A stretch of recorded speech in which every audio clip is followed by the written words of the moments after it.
The views and opinions expressed in this program are those of the participants and do not necessarily reflect the views of BronxNet or the program underwriters. Hola, everyone. Welcome to Open, the one and only show bringing the best of the Bronx, New York, and the world straight to you. I'm Rhina Valentin, your host of Café con Leche every Friday. Here's what's coming up in today's show.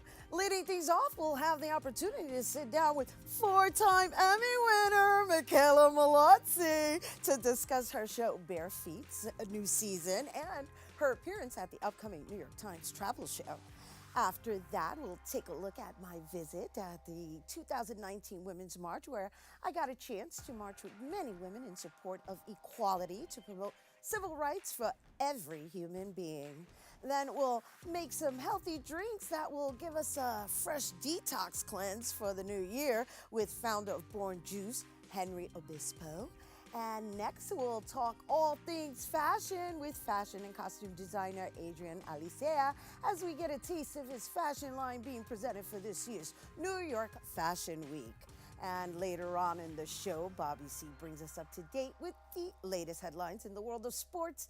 And finally, our Open Artist Spotlight features saxophonist Kyle Henry, who will perform for us later on in the show. So sit back y prepárate. All this and more is headed your way, because now we are officially open.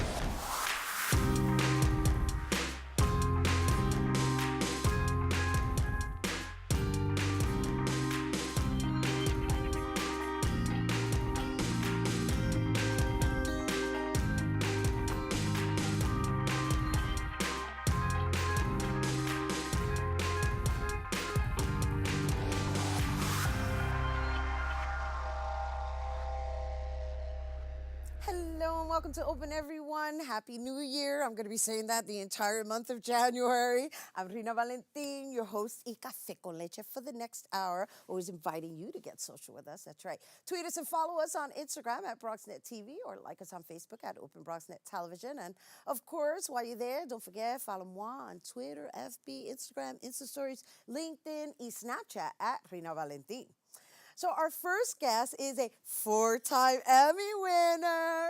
I love saying that, for her show Bare Feet with Mickela Mallozzi. Now in its third season, a show she created to experience the world one dance at a time, which allows Mickela to combine her two passions, which is dance and travel. Since creating the show, she's had the opportunity to rediscover her family heritage in southern Italy, to dancing tango in the main stages of Buenos Aires, while introducing the new trending DNA travel to her viewers. Joining us to share more about her Bare Feet adventures, along with the New York Times travel show, please welcome Mickela Mallozzi. Gracias, Rhina. Gracias. It's amazing to be back. Thank you. Oh, thank you for being here. Welcome back. The last time we had you on, you were the Grand Marshal to the Dance Parade, 2018. Yes. And here you are in your third season, four-time Emmy winner. Thank you. Congratulations. Thank you so much. On all you've accomplished. You are a true inspiration. Thank you. Yeah, let's just share with everyone a little bit about your background, right? Because you're a professional dancer, and it's amazing that you were able to combine your passions and win four-time Emmys in the process. We need like a bell to go off every time you say that. Yeah, it's been a passion project that I followed. I grew up as a dancer. I grew up as a musician, but didn't work in music or dance right away. Went to school for music. And then got the travel bug like most people. Once you travel one time independently, you're like, I need to do this over and over and over again. And what I found was when I was going to countries where I couldn't speak the local language, I would use dance and music to connect with people. I would dance in the streets during Carnival or some sort of festival. And then all of a sudden, the next day I'm in that person's home eating a meal with their mother or at their brother's wedding. So there was an immediate connection through dance and music. And I thought, there's something really special about this way of traveling. And Bare Feet was born. And so now we're in our third season. And like you said, this new season, I decided to dig a little deeper into my roots. I come from immigrant parents. My parents are both from southern Italy, and I got my DNA tested, and now the new season, each destination is based on my DNA map. Okay, so the DNA map, we don't want to spoil, right? Right, We right.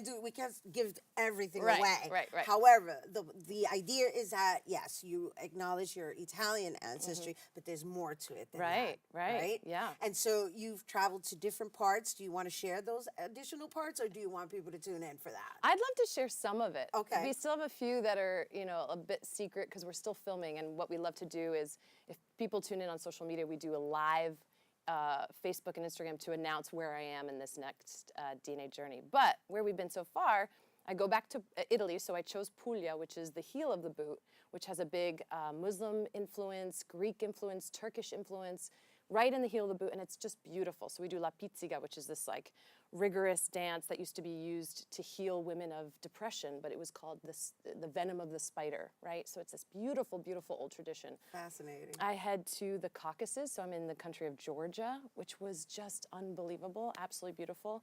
And then we head more west to Spain. I learned flamenco, and it's been a really emotional journey for me. And today I'm wearing an inspired dress by Romania, because we headed to Romania and I got to dance with a family of gypsies in Cluj, Romania, which I'm gonna be crying a lot in this new season, just warning everybody out there. Lots of tears, lots of tears. Why?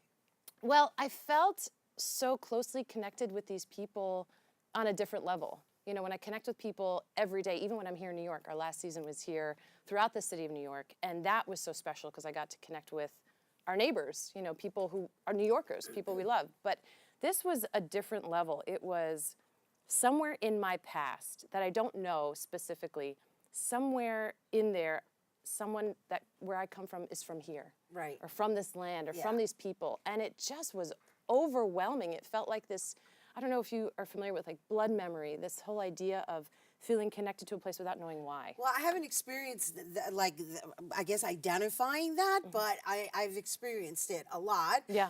Because I can relate to what you're saying. Yeah. I mean, I haven't traveled because I haven't done my Yeah, DNS, my ancestry, or what did you use as your method to establish your DNA background? Sure. I actually took 4 different tests because I was like, I want to see if they're all the same, if they're accurate.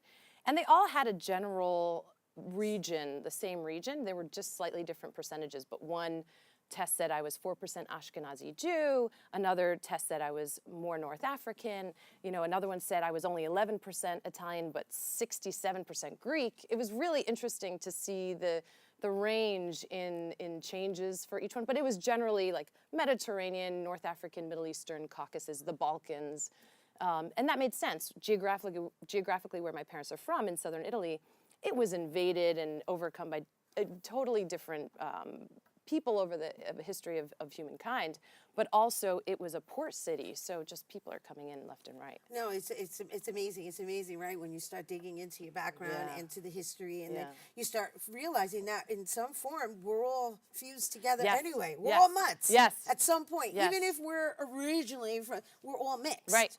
Because my family came back from this one little town, both my parents from this one little town called Minturno for generations. So even if I kept going further back, it was the same town. So I thought, man, I love this idea of reconnecting with my roots, because my very first episode was me going back to Minturno. You meet my Nonna Pina, who I love dearly. She still cooks and does everything. And she's, God bless her, she's 89 now. She's gonna be 89. Wow. She looks like Blessings. 60. Amazing. And she, you connect with my family, and people really connected with that episode. And I thought, I need to do that again, but I only know I'm Italian. How can I go deeper? I love it, and that which leads me to the next question, Yeah. which is this new trend of DNA travel. Yes. Right, and then you're going to be speaking at the New York Times show at the Jacob Javits Center. Yeah. How exciting is that? And you better be there with me, I'm girl. going. I'm Okay, going. good. I'm going to be right by your side. Good, good. Yeah. So DNA travel has become the top travel trend for 2019, listed by Lonely Planet, NBC News, American Way magazine. I mean, it is a hot travel trend. So we were onto something when we started this over a year and a half ago, this whole journey. But I'll be speaking tomorrow at 4 p.m. at the Jacob Javits Center on heritage travel. So I'll be with 3 other panelists, and we're each giving our own take on giving inspiration for how you can start your own DNA travel journey or ancestry journey. I wasn't specifically looking for relatives in each of these places. But there are people who are going to be speaking on the panel with me.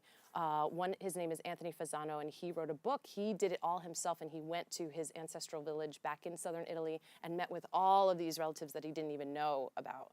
And then there's going to be a wonderful woman named Dr. Gina Page, who started AfricanAncestry.com. They're the only DNA product that actually traces you back to which tribe you belong to, which is pretty incredible. And then there's a woman named Lisa Vogle who she does Travel Your Tree, which is tours based on your ancestry. So it's become a very hot topic. We'd love for everybody to come to the panel Q&A. You can meet me. You're going to be there. We're going to be dancing. And it's a great way to be inspired for this way of feeling more connected to a place. Even if you're going there on vacation, you don't necessarily have to find relatives to find, but you do feel this extra connection to a place that might be really foreign to you. So it's really, really fun. It really is, and you know what? It sounds really exciting, and I thank you for coming here and sharing it with our viewers. Thank you for having me. Because at the end of the day, what we're expressing to everyone is we are all connected, and that's the beauty of New York. Is that we can actually experience it together. In one place. I get the Jacob Javits Center. You get a taste of it, and maybe it'll inspire you to just go a little further back and reach. And the New York Times Travel Show is one of my favorite weekends of the year in New York because it is all about travel. So aside from ancestry roots, you can go there and you're like, I want to go to the Bahamas. Let me go to that booth and find out more. I want to go to Antarctica, or I want to go to Montana. Everybody is there, and you get so inspired to take a trip. They have giveaways. They have stages with dancers. I mean, food demonstrations. It's kind of the mecca of all travel. Love it. Yeah. Love it. Yeah. Definitely the place to go to. Well, no, because everybody tends to just go for whatever's on television and is promoted versus going and investigating yourself and learning more. And also possibly traveling purposefully. Right, which is what you did. All right, Mickela, thank you so much for coming on air and sharing all of this lovely, exciting new adventures. Thank you. And you guys, once again, Mickela will be speaking tomorrow as part of a travel seminar at 4 p.m. and that's at the New York Times Travel Show. That's taking place Saturday, January 26th and Sunday, January 27th from 9 a.m. to 5 p.m. at the Jacob Javits Center. And for more information on Bare Feet with Mickela Mallozzi, please be sure to visit travelbarefeet.com. All right, so this year I had the opportunity to participate in the 2019 Women's March, where women throughout New York City and the tri-state came together to march in support of equality, regardless of gender, race, sexual orientation, ethnicity, disability, religion, or creed. Let's take a look. Hey, we're here at the 3rd Annual Women's March where thousands of people are lined up from 61st and Central Park West all the way down to 72nd, ready to march in support of turning outrage into outcome. Let's meet some of the participants.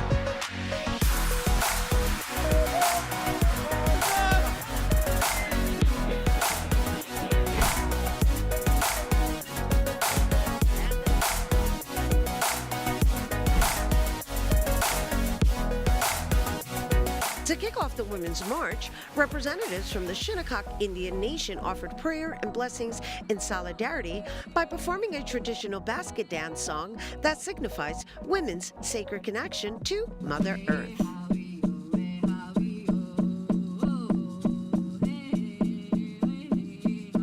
This year's march was hosted by comedian and volunteer Lauren Ash, who's been part of the march since its inception and made a powerful statement behind today's peaceful protest. Yes, that means that after we shatter that darn glass ceiling, we need to ensure that someone just doesn't call the glass ceiling repair person to install a new one. So next year, or in 20 years, when someone asks, why do you go to that women's march? You look them in the eye and you ask them, why don't you?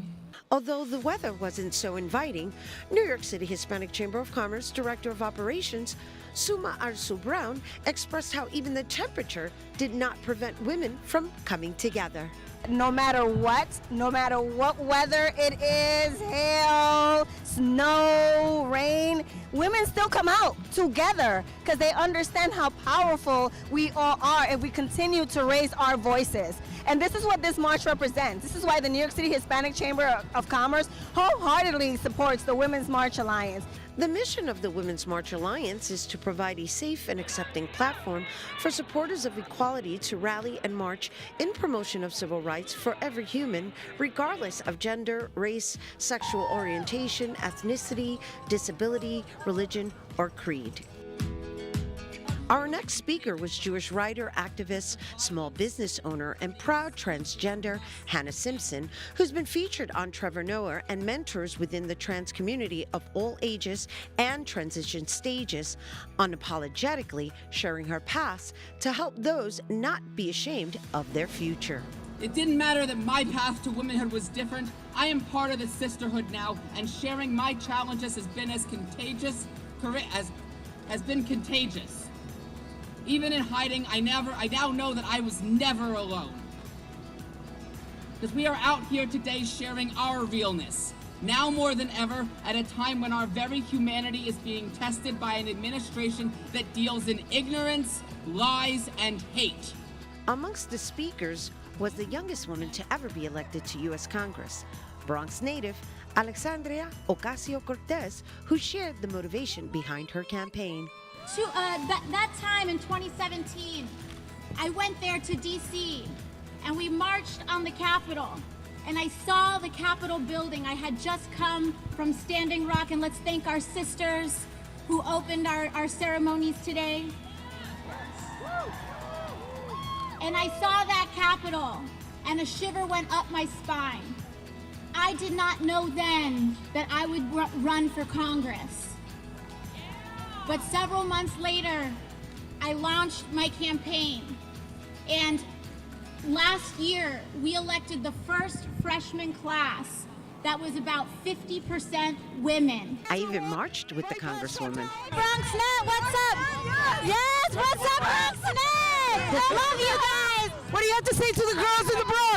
I gotta say, listen, between me and Cardi, we're gonna reopen this government, okay? Towards the end of the march, we came across another elected official representing the Bronx, Assemblywoman Natalia Fernandez, who shared her reasons for marching.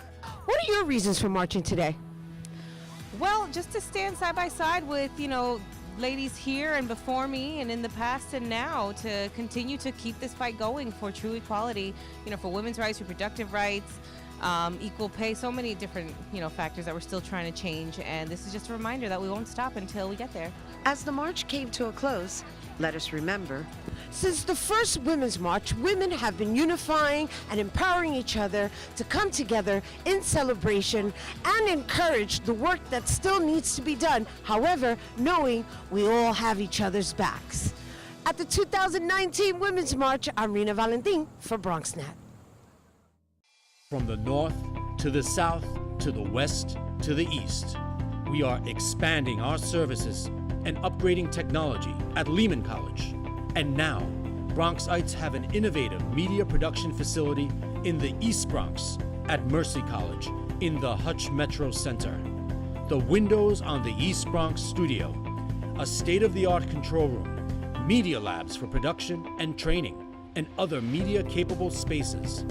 Training, workforce development, leading-edge technology, and programs that help you share your ideas, your voice, on your channels, locally and globally. Build media and technology skills at BronxNet and build your dreams. Hey, welcome back to Open, everyone. It's the new year, and what better way to start off the year than cleansing internally? Ever consider detoxing your body to refresh your bodily functions? Well, today, our friend from Born Juice is going to make some healthy drinks designed to help us glow from the inside out. Joining us to share the benefits behind juicing, we welcome Born Juice founder and CEO, Henry Obispo. Hello. Hi, how and are you? welcome back. Thank you for having me. Thank Really you for appreciate it. being here with us at the top of the year. Definitely. I guess encouraging people to reboot their lifestyle. Yes, the idea behind rebooting your life is really the idea of beginning the new year in a way that you can cleanse your life, but not just in the traditional way, right? When you're thinking of diseases and you're thinking of sort of starting your life over because of whatever reason or whatever reasons that happened in 2018, 2019 can be something in a new year that could be really revolutionary for you because you can actually reverse a lot of ailments. Ailments, right. Yeah. And so that's really good that you say that, right? Because unfortunately, especially within our community, and I'm referencing the Latino community, there's this tendency to wait until they're diagnosed, whereas there's measures that can be taken to work from a preventative perspective, right? And so going back to the new year and the new year resolutions is like right now what we're encouraging, and I'm so happy that you have the time to share this wonderful concept because it's so simple and it's affordable in just paying attention to your organs, and because we don't pay attention to them because they're not visible. Yeah, definitely. The beauty of this cleanse is that it is affordable, and we tend to think about, health, or when we think about food, or when we think about detoxing, as a thing that has to be really exotic or something that's so cumbersome that you can't partake in.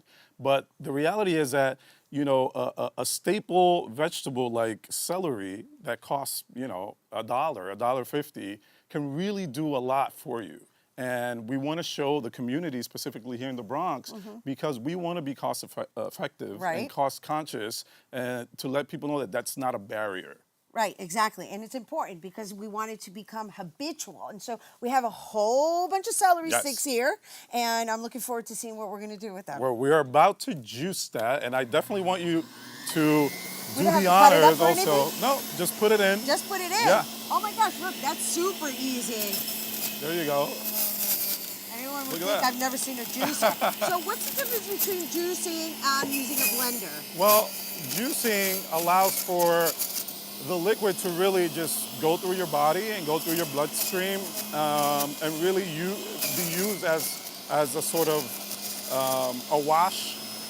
Whereas when you think about a blender, you move forward and you consume the vegetable with a lot of the fiber. I see. Yes. And so is there a particular juicer that one should invest in? Sure. Something like this, which is a staple juicer. It doesn't have to be a brand. It's a home juicer you can have and really not pay as much money outside, or like, even though I'm a juice company, I'm not necessarily in the business of having people, waste their money. Right. Also. Well, right, or spend unnecessary funds. But Yeah. however, you have a particular style of juicing that we're going to also share with our viewers because you're going to be opening up a store. And I also noticed that there's ginger here. So is ginger part of this juicing? Well, the ginger is there because it's so medicinal. I can put this down? Yes, you can put it Okay, down. so It's we so already have it medicinal, so you can really add anything you want. And I'm just showcasing vegetables that are really inexpensive, right? That you can just take and use as medicine. But this cleanse specifically is a celery-based cleanse. And the idea behind that is that the celery has natural salts, and those salts help you detoxify and also detoxify your liver and really restart your system in many ways. But also the main component of this cleanse is really the anti-inflammatory aspect of it. Yes. And that's why it's so revolutionary. Oh my gosh, especially as a woman, PMS, ladies, you know what I'm talking about. Cheers. Celery juice. Cheers. And it's celery juice. Yeah, it's delicious. It doesn't taste like anything, Yeah. except that you're drinking it in liquid form, and it's not tart. It's not something that you have to acquire as a taste. Yeah. It's a familiar taste already. And so if you were to implement the ginger, it would actually give it some spice. Right. Yeah. The beauty of celery juice is that it has a cooling aspect to your body. And so the ginger has, even though it's also anti-inflammatory, has a heat aspect. So you can combine that, but usually the anti-inflammatory aspect of the cooling is really important when you're talking about diseases. you're talking about the reversal of diseases. Right, because the inflammation also loans itself to blood conditions and All also types of cancers, etc. Yeah, ailments. Yeah, I don't even like giving them names Right. because the idea is that we're coming from a preventative Exactly. perspective. And so you have these little juice bottles. Is that because you sell them already made? I mean, I see we have some orange ones. Yeah, so we do pop-ups all over the Bronx, and we extend it to the community. And this is usually how we have them. Once we open the store at the end of the spring, we're going to have a range of products. But for now, we wanted to showcase to the community in accessible sizes, such as this one. This one here is a celery, sweet potato, and orange juice. Amazing and really a well-rounded juice. And then this one is our green juice, our gringo. This is kale, apple, pineapple, and ginger. Nice. That sounds like it's delicious. Yeah. I personally love anything that has ginger in it. Ginger just gives it another flavor. Now, I was told by my producer that we're going to be offering a contest to our viewers. But before we mention the contest, I want to just ask, what is the importance, rather, what are the benefits from detoxing, let's say, a couple of days in a row? Well, the beauty of it is the compounding effect, right? Because it's not like you're doing it once. It really takes some time for you to, feel the effect, but really for your body too, because it's been going through whatever you've been going through for years or decades, who knows? And processing, because the body's working. It's constantly working, and it's working up stuff that's been actually processing for like forever. 10 years. Yeah, exactly. You're probably still processing. And so the idea is that you compound the effect by adding days and really doing it throughout the day. For example, we would do a juice cleanse. It would be 6 juices,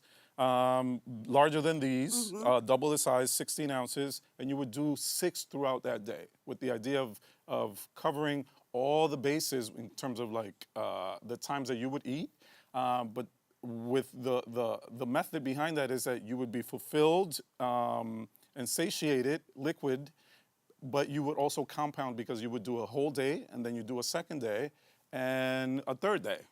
Beautiful. So it's a 3-day tox in English. It's 3-day tox. Yes. And he happens to be offering it to our viewers, right? Yes. So tell them what the, So, I guess the challenge is, right? Well, specifically for your viewers and for you and all your friends out there, we want to offer you a detox, a 3-day detox where we will choose 2 people. And what you have to do is go to our Instagram, Born Juice, and tag 2 people, 2 friends, and just invite your family or your friends and let them know about Born Juice, pretty much. And we will also send you information about our opening and that's coming up in the spring of 2019. That's coming up in the spring and anything else that we're doing. But for you to win the cleanse, we're going to choose 2 people, and all you have to do is follow us and tag 2 people. Awesome. Thank you. Thank you for sharing this knowledge with course. us, Henry, Obispo. You guys, once again, to win a 3-day detox, please be sure to follow @BornJuice on Instagram and tag 2 friends. And of course, for more on Born Juice, you can visit bornjuice.com. We have to take a quick break, but coming up next, we have our own Open Pre-Fashion Show week with designer Adrian Alicea. You don't want to miss.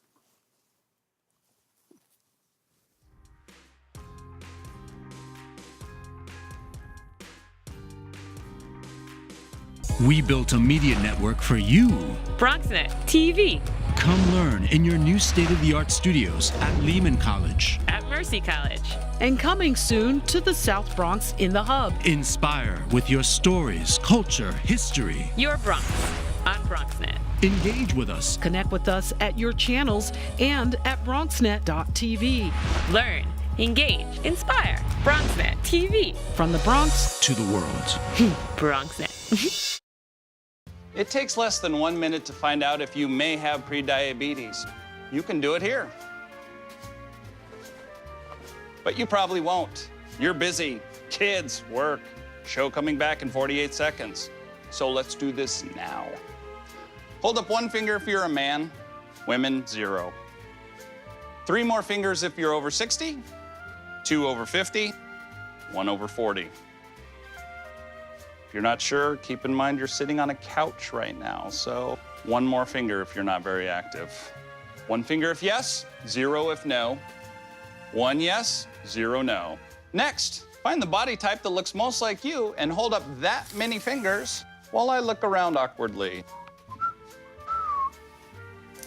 And that's it. If you're holding up 5 fingers or more, you probably have prediabetes. Sorry to be so blunt, but hey, you're busy. Just go to the site. Hello and welcome back to Open, everyone. You know, we're always inviting you to stay connected with us by liking us on Facebook at Open BronxNet Television. And of course, don't forget, while you're there, follow me too at Rhina Valentin. Our next guest is an award-winning fashion designer from the Bronx who began his career in the fashion industry fairly young, and his love for fashion led him to work with fashion gods such as Giorgio Armani and Vivienne Westwood and more.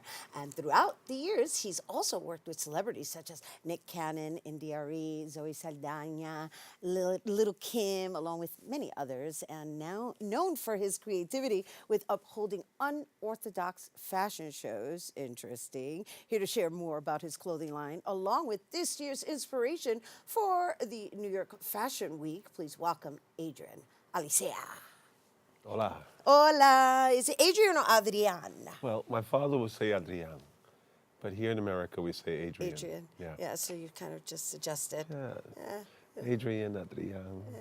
It works. You answer to them both. Yeah. Well, Adrian, thank you for being here with us on our fabulous fashion set, and we're really looking forward to seeing what you're going to give us a sneak peek of. But let's just share with our viewers a little bit of your background. I mean, wow, you've been around the world doing this. Yeah. Since you're you look young, and I'm told I you am started young. this at a very, very young age. I did. I started modeling in 1989 in Paris. Actually, I was discovered by Ray Don Chong, which is Chong's daughter from Cheech and Chong. Yes, I remember She invited me to go to Paris, and I worked with Terry Mugler. And it took off from there. From there, I did about a few shows with him in Moscow, Germany, New York, of course. And it just kept, like, as a whole tumbleweed from there. I know. To what capacity, though, were you working with him? As a runway model. As a runway model. And so how did you segue into becoming a fashion designer? I took up some classes as a carpenter. And I thought, being in that carpenter room, it didn't work with me. The allergies and too much spitting, and those guys were not, So I thought, hey, measurements. I have 9 sisters. I love fashion. So I started just making clothes. That's so fascinating, right? You said carpentry. Yeah, carpentry. So I can build you a house. Right, so you can build anything. Oh, yeah. Right, because it's all about the measurements. It's all about measurements. Right, Yeah. and precision. Exactly. All right, so now what inspires your style? I think it comes from love and my parents. My mom had 10 kids. I'm number 9. And she would sew for my sisters when we were kids, I remember. So it must have came from her and the style. And of course, growing up in the Bronx, the salsa, the hip hop. And then in the 80s, I was introduced to the downtown world, and I got into the whole rock and roll with Morrissey and the Cocteau Twins and U2, the rock. I love the rock as well, because I got into the punk era. So the whole combination, I guess it really worked. And I guess really traveling as well really just inspired me, because when you get to see the world and learn different cultures and different languages. It definitely plays a role on, I guess, your inspirations as well as just how you perceive life. Yes. In general. It's wonderful. So I understand you brought some models with you today? I did. I brought a few models to show you a little bit of my damage. All right, we got some music too, and our first look is? First look, we have Jadi. This is a fall/winter 2019, a present look. So this is we have some silver fox fur trim on the silver fox with a little indigo, and you have some knit. So this piece here, it's nice. It's all handmade. It's beautiful. Thank you. I love the pockets. Love the pockets. Yes, it's fun, and right? the pockets in the back too. We have some pockets in the back. That's hot. And so, this is your line for this year? This is now. This is actually fall/winter 19. 19. Yeah. All right. So And 20. and 20. Well, no. 20's coming up. Right. This is it. Right. We Sorry. got it. Right. We're not up to that yet. No. So, but we do have another model, and I kind of just threw it in there because we're actually getting a sneak peek of his collection that's going to premiere at the New York Fashion Week, right? Correct. So, and what are we looking at here? This is Duarte, and he is wearing my Spring/Summer 19 collection. This one is inspired by my mom. It was called Carmen 1928. And I actually had my name stenciled all over the jacket and pants. So the colors are really beautiful, and he's gone. And he's gone. Oh my gosh, where did he go? That's how it happened. Carmen. And he's gone. Carmen 1928, you said? That's it. That's interesting. Where do you come up with these names? How do Well, you... my mother, her name was Carmen. No, I know Carmen. You said Well, it was inspired. named after, but the 1928. She was born 1928. Uh-huh. So I took the inspiration of 1928 and my mom, and I created these wonderful pieces. That's awesome. You stamped it, Alicea. It kind All over of it. gives an Alice in Wonderland type of Yes, feel too. yes. So it's playful by the same playful. token, and it looked cool.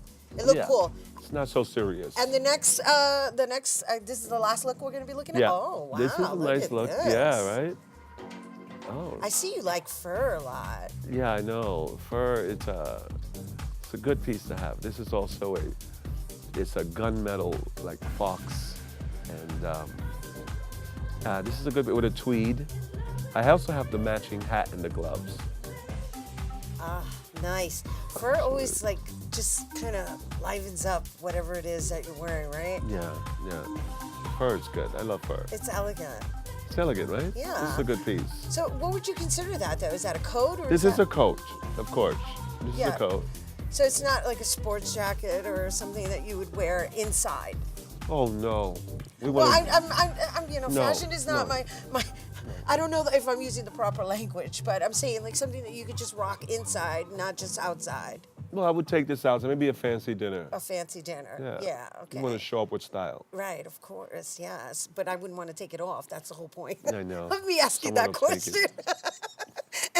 and then let's talk about what you're So, wearing. well, this here, yes, this is for my fall 19. So this is part of the piece that I will be showing February Fashion Week. I will be showing a total, hopefully, of 50 garments. I do men and women. So this is a faux snake print, and it's cut out of the bomber jacket, which was inspired from like 1985. And the fact that it's pink and you're Yeah, like we have rocking some it, pink. and you got some hot pink underneath. some It's hot. lined with hot pink. Yes, we got the fuchsia and the pale, and I think pink is beautiful. Pink was originated for men. People that didn't know that in the 1800s. Love. Not for girls. Oh goodness, I didn't know that. Thank you for educating us. Yeah. So what do you want to leave us with? I want to leave you with, if you'd like to see more of my work on Instagram, it's I am Adrian Alicea, and of course on YouTube and Google, it's Adrian Alicea. And I'm just excited to show my next collection, and very happy to be a part of the Bronx Network because I am a Bronx native. So it's really good to be here. And we're happy to have you here to inspire our Bronx viewers and abroad. And also, congratulations on just the success of just being able to sustain yourself in a field that could be quite challenging. It is quite challenging, and I inspire all young artists, no matter what you do, to stick to your guns and just follow what you want to do. Because, of course, you have the people saying you can't or which way to go. I don't go left or right. I just keep going straight forward. So before we go, where is your collection going to be featured throughout the New York Fashion Show? Fashion Week. I work with a Style Fashion Week.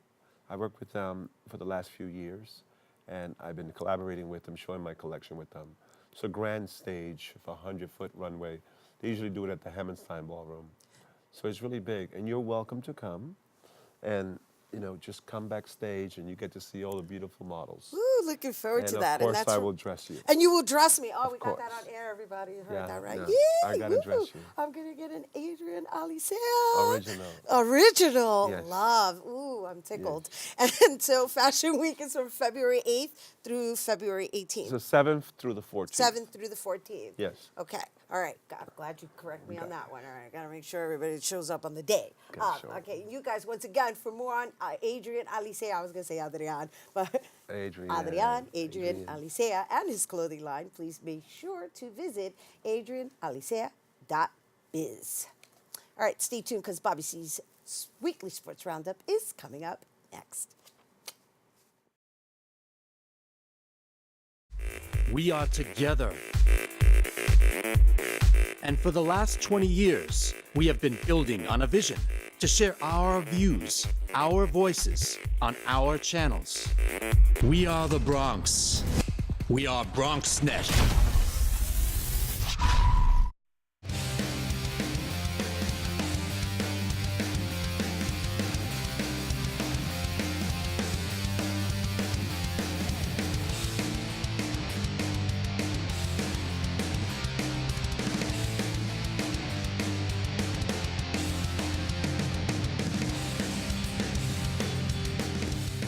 Welcome to Cooperstown, Mariano Rivera, the Yankee legend who was just about as close to perfect during his playing career as anyone in baseball history, became the first unanimous selection to enter the hallowed halls. Before Rivera, the highest vote percentage to gain hall entry belonged to Ken Griffey Jr.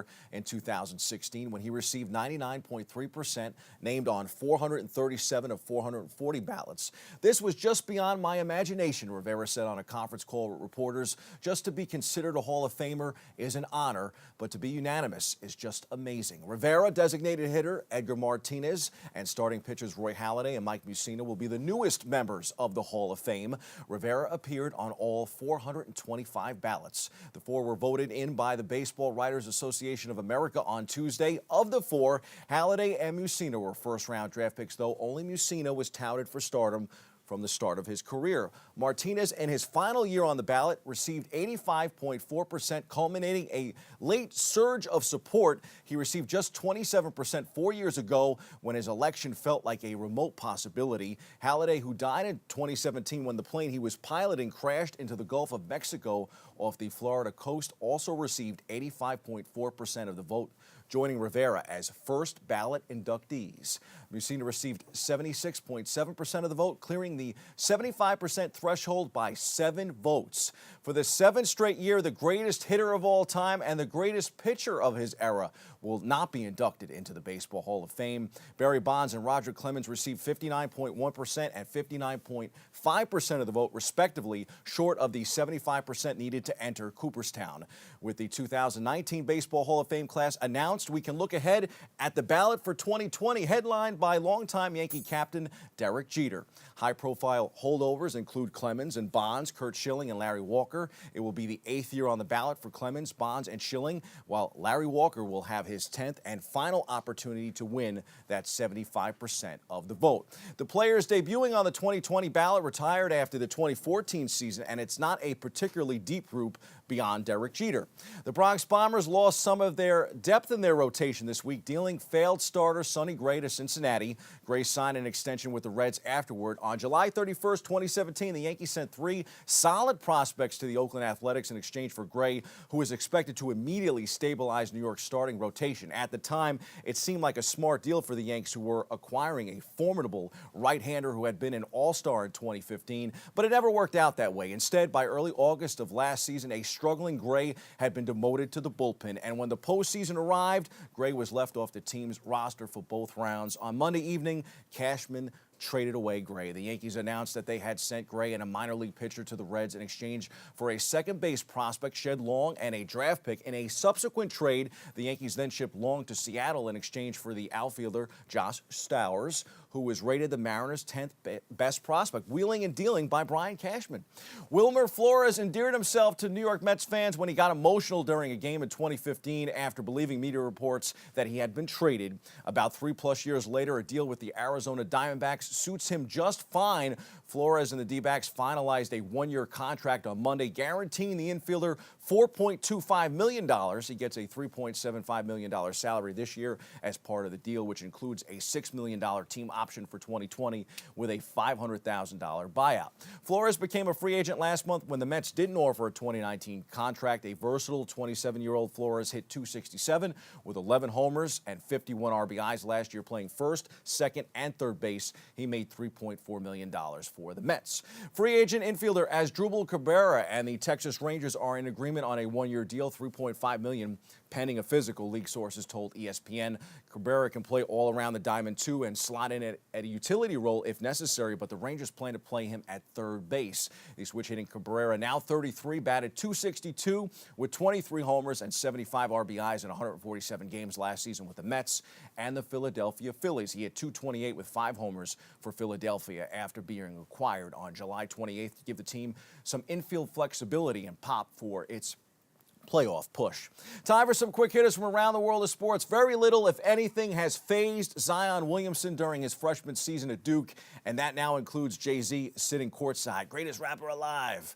Williamson hit his first 10 shots and scored 25 points on Tuesday night as the number 2 Blue Devils had little trouble in a 79-64 victory over host Pittsburgh. Duke is must-watch basketball even for Jay-Z.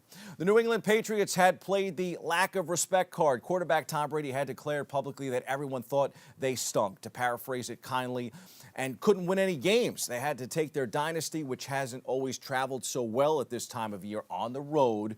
But they are still the Pats, and now the Patriots are back where they always seem to belong. They advanced to yet another Super Bowl by outlasting the top-seeded Kansas City Chiefs 37-31 in overtime Sunday evening in the AFC Championship game. The Patriots will meet the Los Angeles Rams on February 3rd in Atlanta, and their 9th Super Bowl appearance with Brady as their quarterback and Bill Belichick as their coach.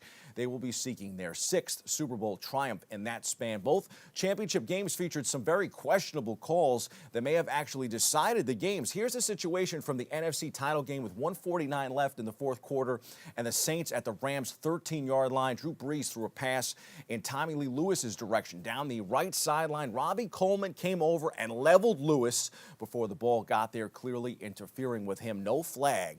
Saints coach Sean Payton said someone from the league office called him to admit the referees missed the call and it should have been pass interference. A big comeback, a blown call, and finally a booming kick that sent the LA Rams to the Super Bowl. After rallying from an early 13-0 deficit, the Rams stunned the Saints on a 57-yard field goal in overtime. Final score 26-23. Back in the AFC, the stat that will make the Chiefs fans lose their minds in the loss to the Patriots that just stung even more. The Pats didn't just prove their doubters wrong Sunday, they also thumbed their collective noses at history. Prior to Sunday's showdown between the Patriots and Chiefs, no home team had ever scored 30 or more points in the AFC Championship game and lost. That is before New England hung 37 points on the Chiefs at Arrowhead Stadium in their overtime win.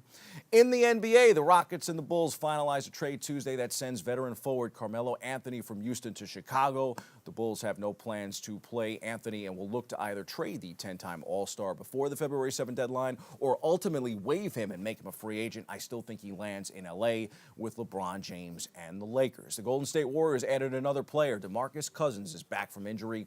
Hours before Cousins' second game, the teammate Klay Thompson said it best. Such a talented, cerebral player, you can plug him anywhere. He's going to make the right play. Thompson experienced these qualities up close on Monday night in the Warriors' 131-11 victory over the Lakers. Cousins makes the Warriors essentially unstoppable if they weren't already. UFC Fight Night in Brooklyn last weekend was a goodie. TJ Dillashaw was favored but went down in the headliner, while former NFL bad boy Greg Hardy didn't surprise anyone by getting disqualified for throwing a knee to the head.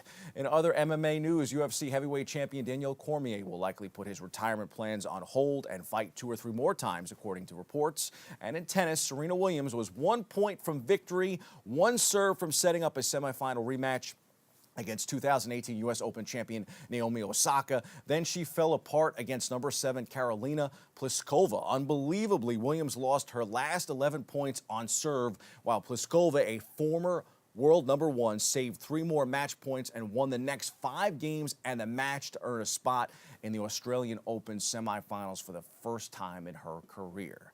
Those are the headlines. We hit the C-list for another nod to the great Mariano Rivera.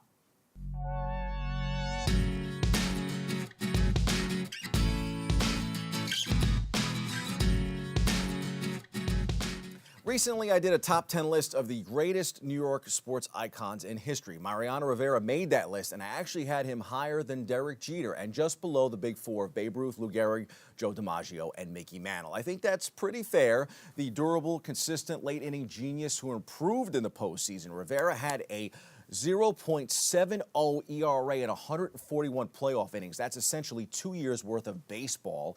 To appreciate that, if he gave up 20 earned runs without getting an out, that ERA would still be under 2.0, and it would take 36 earned runs without an out to get it to 3.0. In the 4 championship seasons, 1996 and then 1998 to 2000, the Yanks were 12-0 in one-run playoff games. Rivera pitched in 10 of them and gave up no runs in 9, covering 17 in the third innings. In those championship years, they were 6-1 in postseason extra inning games. Rivera pitched in all 7 of those games, covering 14 innings. He never gave up a run.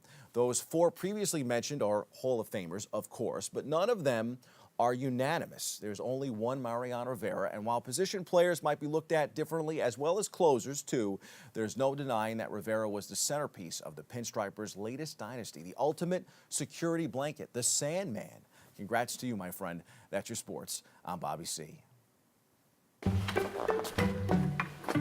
Why don't you ever see elephants hiding in trees?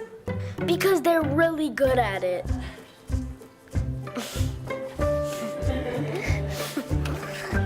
Yeah, I get it. So how was work? It was 1,300 hours. My math class from 302 was in the trenches. Davy Roth had it the worst. Fractions were coming at him left and right. He just didn't get the damn things.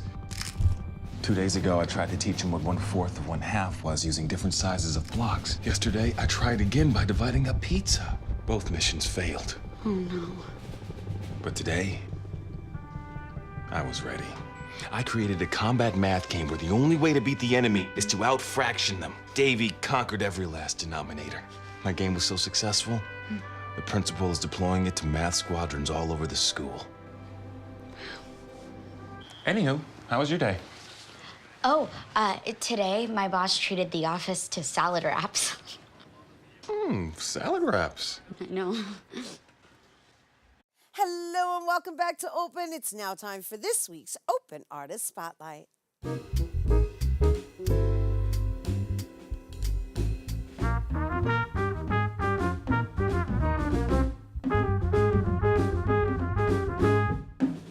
This week's Open Artist Spotlight features Kyle Henry, also known as Musical K Henry on Instagram. And, well, since the very young age of 12, he's been playing the saxophone, and now he's pursuing his career as a professional musician. He was recently shouted out by musical artist Her, and now he's here to perform for us here in our Open Artist Spotlight. Please welcome Kyle Henry!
Kyle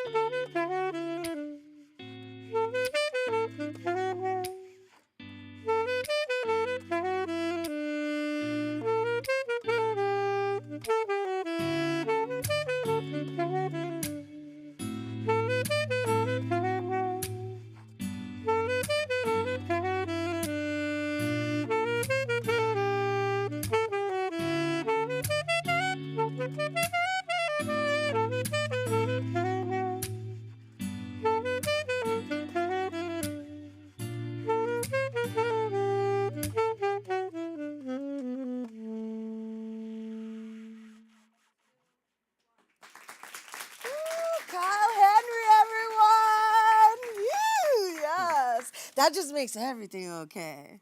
Yeah, that just like totally went sunk into my body and just reminded me that everything's gonna be all right. So, what inspired you to learn saxophone and pursue saxophone as an instrument? So I grew up in a very musical household. Like I grew up in the church setting. My dad played a bunch of instruments in the church, and he had a saxophone, and he played when he was a kid. And it was in the house. I saw it, never wanted to play it, and one day in elementary school they gave an option to take band class, and I was in 5th grade, and they asked, which instruments would you want to play? And I always saw that saxophone in the house, and that day in band, I chose the saxophone, and since that moment, I pursued it. I continued to play it, and I just continued to grow from that point and fell in love. Yeah. Yes, and you know what? The world's gonna fall in love with you because you know what? Yeah. I think you made an excellent choice, right? Because you have this like tranquility about you, and then it's extended through the way you play. Wow, thank you. Yeah, you just like calmed the entire room. Oh wow. I don't know if you realize you did that. No, my eyes are closed. So. Your eyes were closed? Yeah, you were in your moment. Yeah, gotta be. Well, thank you for that. Thank you for blessing our stage with that. So where can people find you? My social media is Musical K Henry on Instagram. My Facebook is Kyle Henry. And that is about it. Are you performing anywhere?